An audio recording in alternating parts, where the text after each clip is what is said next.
खबर आपको दें कि साबिक चेयरमैन पीटीआई के चीफ जस्टिस पाकिस्तान के नाम खत पर सुप्रीम कोर्ट का एलामिया जारी हो गया।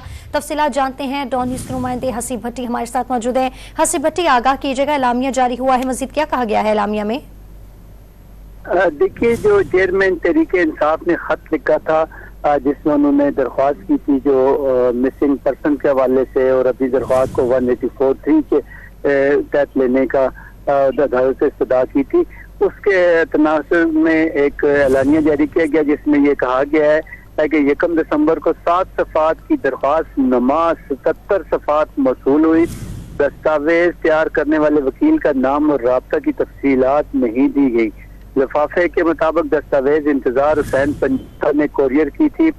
दस्तावेज बज़ाहिर हर एक सियासी जमात की जानिब से भेजी गई है।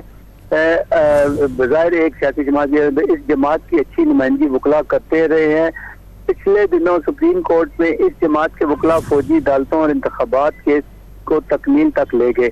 ये अमर हैरान कुन है कि सरबा मोर लिफाफा मौसूल होने से पहले ही दस्तावेजात किस तरह मीडिया को जारी किया गया।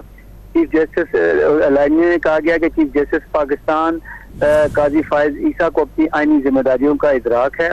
चीफ जस्टिस न तो किसी के दबाव में आते हैं, न ही किसी को दबाव में लाते हैं, और न ही किसी की हमायत करेंगे। चीफ जस्टिस पाकिस्तान काजी फायज ईसा अल्लाह के फजल से और अपने हलफ के मुताबिक फराइज की अंजामदही करते रहेंगे। एलामिया जारी हो गया, तफसीलात बता रहे थे हसीब भट्टी, आपका बहुत शुक्रिया।